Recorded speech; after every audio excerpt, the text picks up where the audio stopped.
Okay, so I don't necessarily know what happened with the last one. I'm just going to continue to where I stopped at. So, back to what I was saying. I tell all of my artists, it's best that you have Uvu and Skype and Periscope and things like that, because that gives you the opportunity to talk to multiple people at one time. And when I want to talk to my artist at one time about something big, I hate to have to talk on the phone, hang up, and let me call the next one. Talk on the phone, hang up, and let me call the next one. When in actuality, I can just get on Skype, get on Uvu, and go from there. The next thing, Kik and GroupMe, are sort of good because it gives me the opportunity to type in, okay, well, listen, I'm doing y'all a presentation show March the 28th. That gives me the chance to send it one time. I need to know if you all can confirm or not.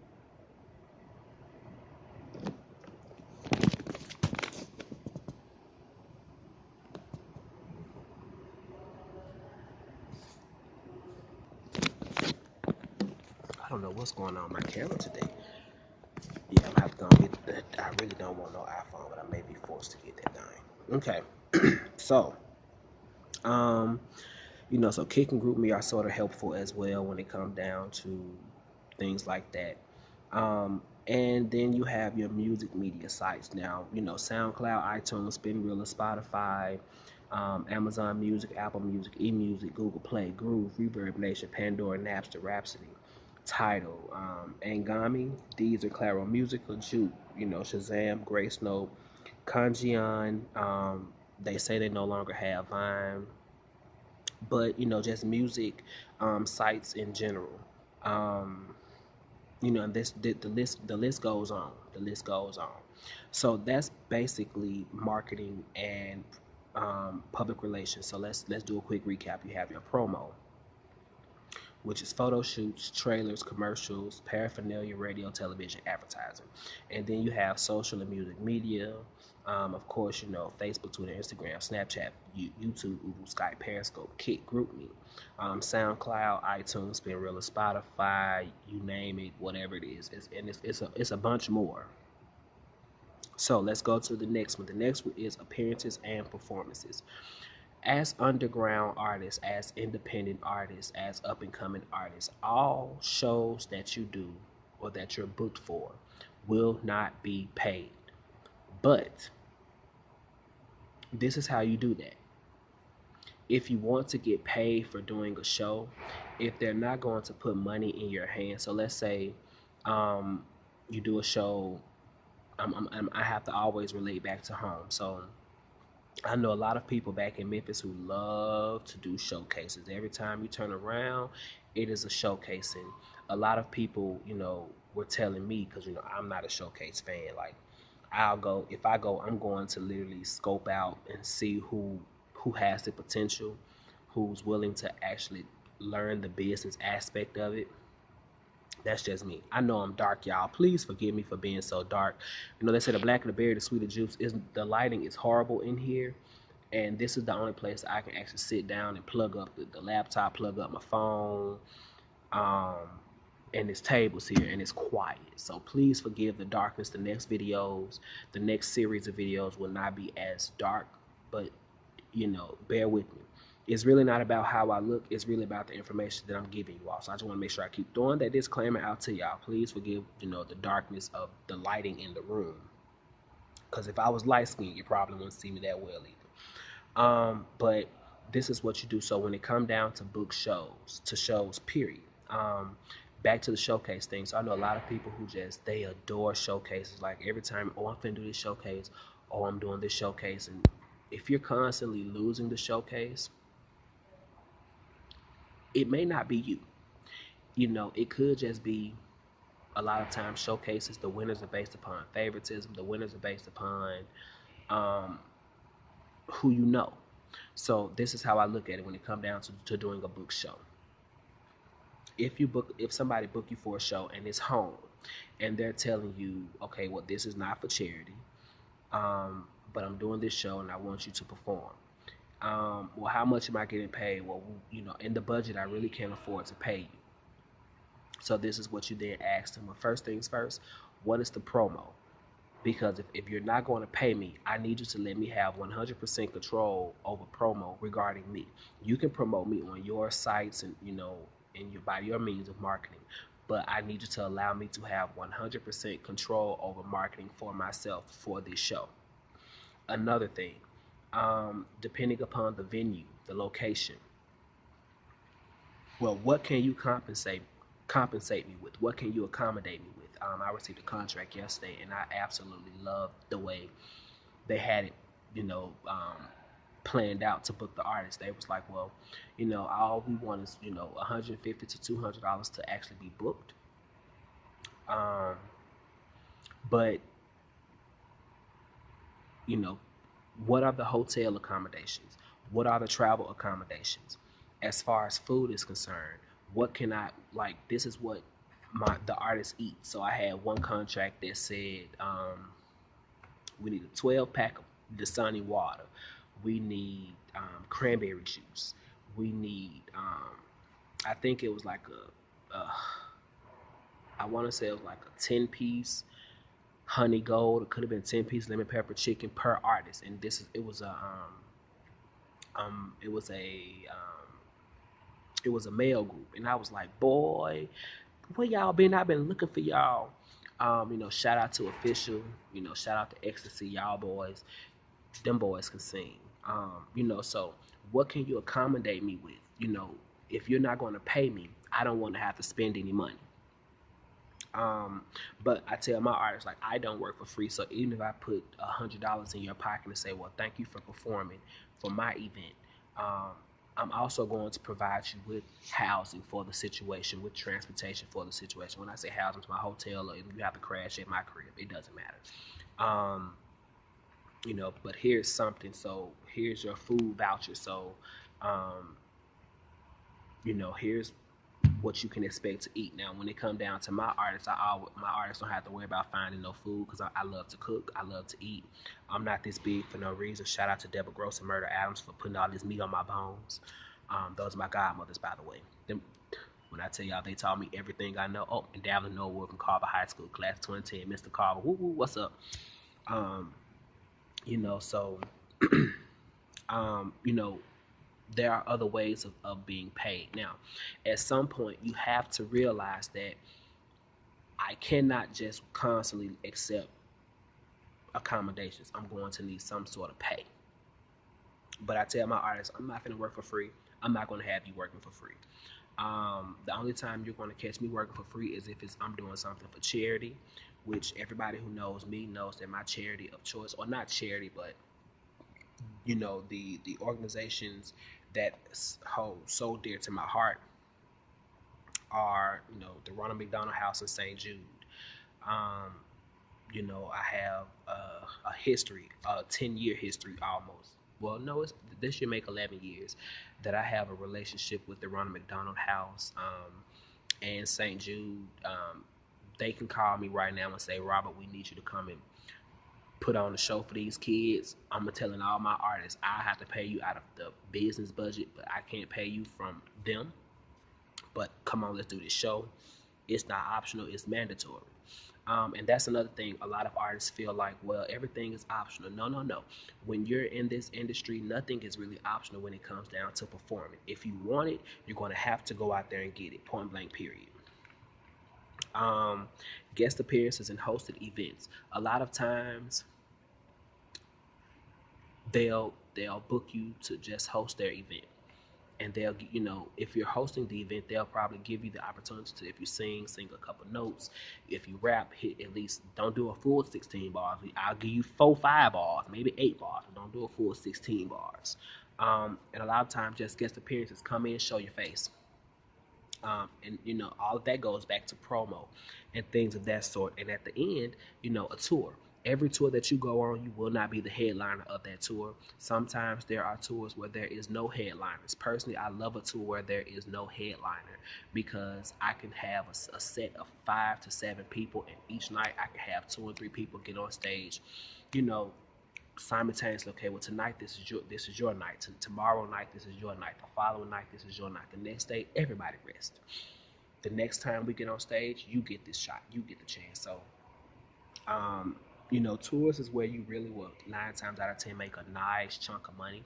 And because you all are, a lot of people are up and coming artists, don't expect to make $20,000, $30,000 per show or making $3.5 million per tour. It doesn't work like that.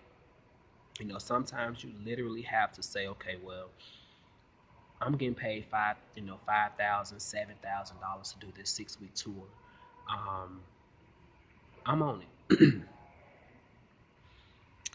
So I wanted to really discuss that because a lot of people feel that, oh, I have 10,000 views on this site and I have 150,000 views on this site. I deserve to go on tour and I deserve to be the headliner.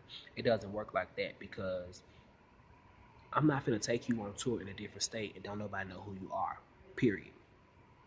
And it brings me back to the appearances and performance section before we actually go to the music section itself, or the artistry section as I like to call it. A lot of people require you to pay to perform. I'm not a fan of that. Now, if a showcase is different, like, yeah, I would expect you to pay for a showcase. For my artists, which I hate to break this bad news to them, but until I can actually get promo and everything like that, like as of now, the artist that's going on the tour this summer, they're going to have to help me fund these hotels and the venues and the bus and all of that type of stuff. Until y'all help me get this money, point blank period. So if somebody tell you, well, I need you to pay. If you want to be a part of this tour, you got to pay $150. So you mean to tell me I got to pay $150 to be a part of a tour so I can make at most $1,000? Well, what if it's a 3-city tour? Well, if it's a 3-city tour and I'm paying $150, what is my pay going to be at the end?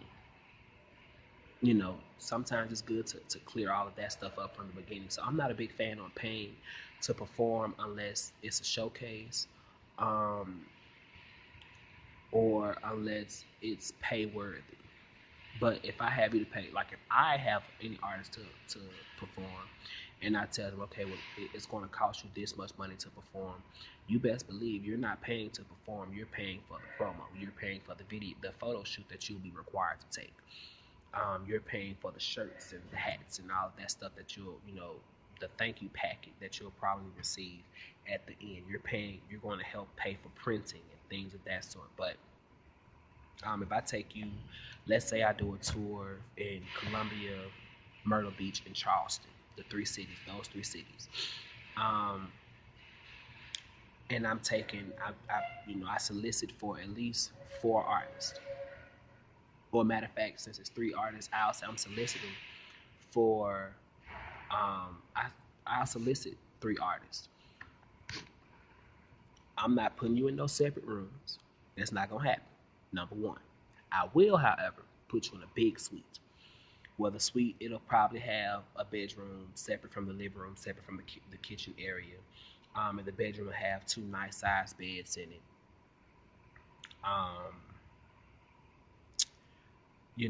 Free Wi-Fi, complimentary breakfast.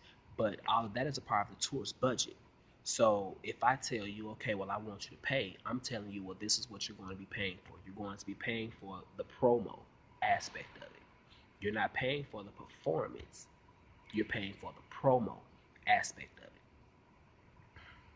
So I just want to throw that out there to everybody. I know a lot of people are sending me stuff.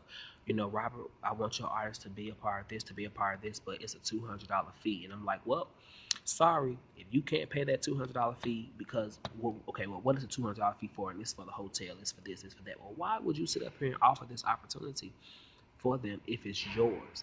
Why would you make them pay if you're the person creating it? You should be responsible for soliciting funds and investors and sponsors for this situation, not my artist. And you are not going to jip my artist because what if this tour doesn't profit how you want it to profit? Then my artists are stuck without $150, $200, and possibly they can only gain that back. That's not a profit. That's just I got what I invested in. So and when you're an artist, it's not really good to say, well, I got what I invested in. I need a profit, even if it's $1. That's $1 more than what I spent. So let's go down to the music aspect. And this is the most crucial aspect. So these days, it's hard to do albums because albums, and I'm discussing albums versus mixtapes. So albums cost a little bit more money due to the fact that most times the beats are exclusive. 9 times out of 10, if a beat is on an album, if I don't give you permission to use that beat on another situation, you've stolen my music. Y'all better ask Robin Thicke how Robin Thicke and T.I. and Pharrell, how Marvin Gaye folks felt. But mixtapes, you can basically spit, on various beats, for the mixtape. And you don't have to necessarily have exclusive rights to them. However, you should have rights to utilize them. But when I say it costs a little bit more money, an album you have a lot more promo to do with an album than you do with a mixtape. But that's because when it comes down to albums, you're paying for exclusive beats. You're paying literally for distribution companies to say, well, I want to invest in your album. Publishing companies so that you can have all the publishing rights and things of that sort. And we're going to go get a little bit more in depth with publishing and distribution and copyright and things of that sort. Singles and videos. I must ask that y'all please pardon my language. But personally, I am so sick of these solo artists. Every time you turn around, they're featuring somebody on their damn music. You're a solo artist. I am not in the business to manage you as a solo artist, but you're doing nothing but group work. If you're in a group, don't come to me saying I want you to manage me solo unless you are prepared to do solo work. Now, if you're in a group and you decide, okay, so let's say the most recent thing I can think about is with Destiny's Child. So they were a group, they are a group, whatever the situation may be. And how Michelle featured Kelly and Beyonce on her When Jesus Says Yes, Nobody Says No. Okay, that's fine. But what if every song on her Journey to Freedom album had Kelly and Beyonce on it with her? I hate to be the bearer of bad news, sweetheart, but you've done a Destiny's Child album, not a Michelle Williams album. So, and that was sort of the issue that happened with Destiny's Child back in the day. Latoya and Latavia was like, okay, well, I'm done with Matthew Knowles. I can't deal with this management situation. So we want our own management.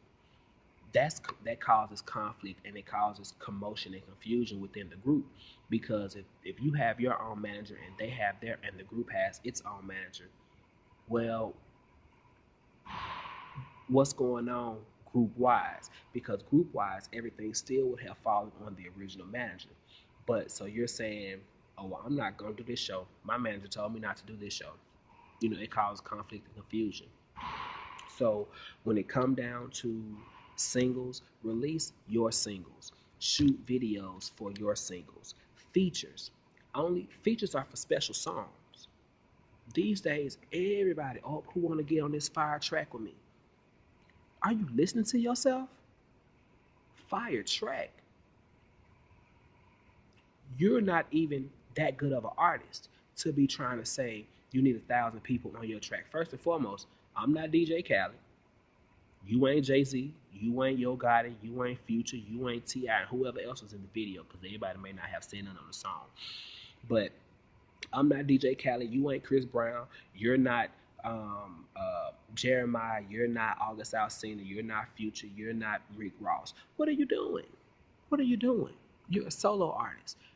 Get yourself out there first. Stop trying to, if you're going to put the city on through you. Don't put the city on through you and your whole crew, your whole team. Because everybody that raps on your music, what if you do a song and somebody say, well, yeah, and I'm gonna, I'm gonna reference my artists, so please don't take it personal, artists. I think all of y'all are doing such an amazing job thus far. I just think y'all a little bit behind and a little slow on the damn work.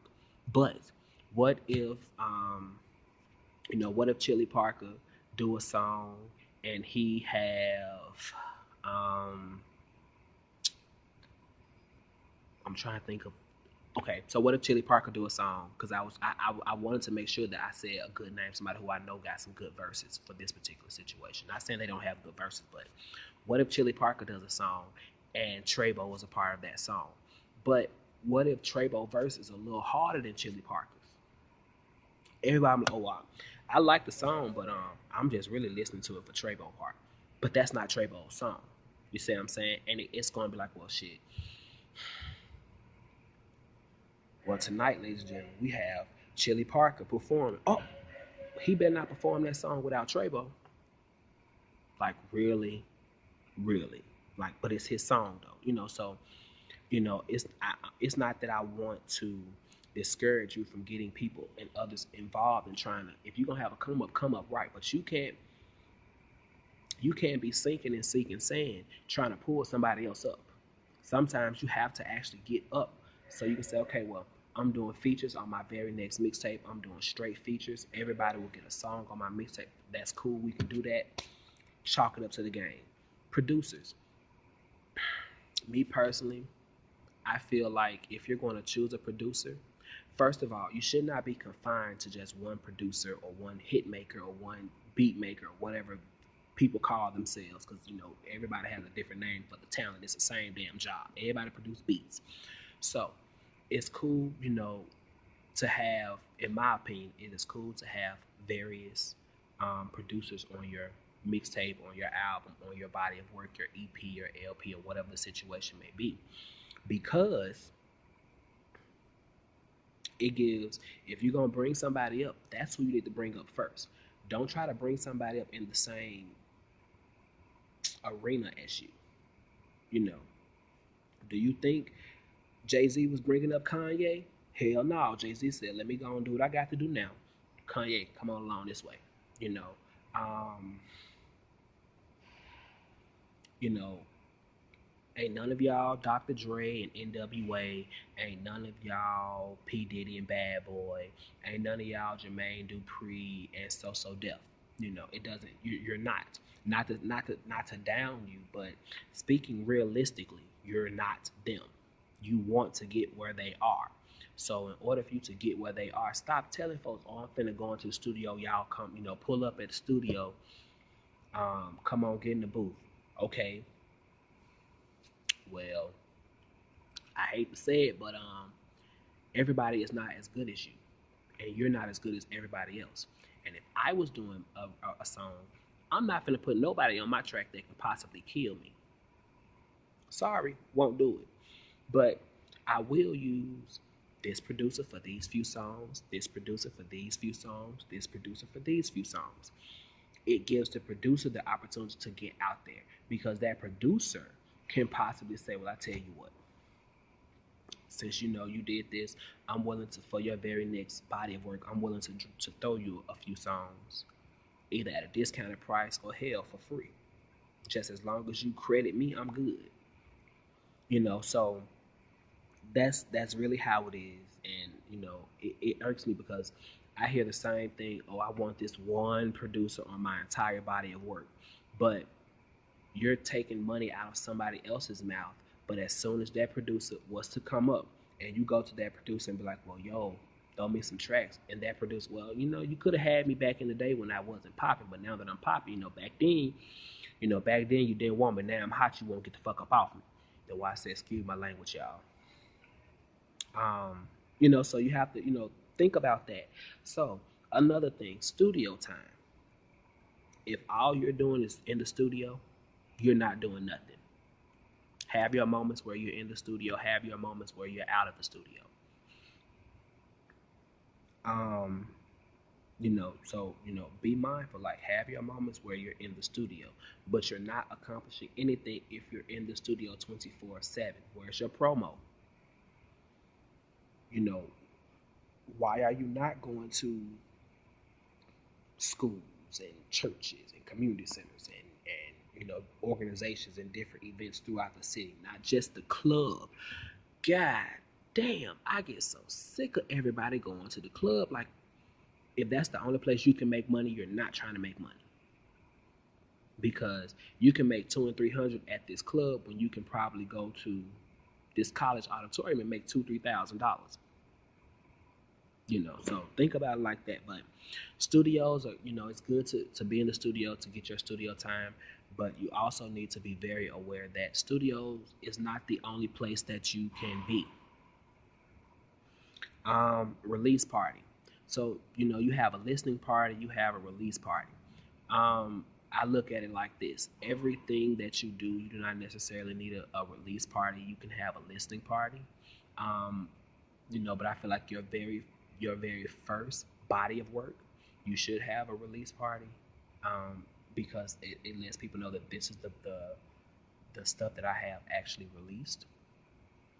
And I want you all to know that it's released.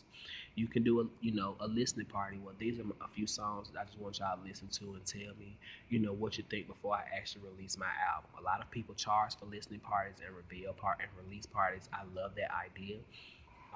But give them something to actually, like, if you're gonna charge them, give them something. Get them a free plate. Get them a couple drinks. Get them an autograph, a picture, stuff like that. Labels, I'm not big on labels, but I will say this. Labels are sort of dying out because of basically the closing of record companies or record stores. So most labels these days will give you a 360 deal. And that 360 deal basically says that I'm going to put this money behind you, but whatever money you make off of it is mine. So if you sell $730,000 the first week of your sales, you're only going to get 14 cents off every record, every CD, album, mixtape, whatever. You're going to get at most 16 cents off that. But I tell my artists, most records are going for $15 and $14.99 and $10.99. I'd rather you get all of that and pay me my 3%, which is 3% for every single dollar. So that's 3 pennies on every single dollar. For every $10, that's 30 pennies. For every $100, that's $3. And for every $1,000, that's $30. I ain't making no money off that. But I rather you make that money and tell me, okay, Robert, I know you got this tour coming up. Fuck with me on the tour. I will. Point blank, period.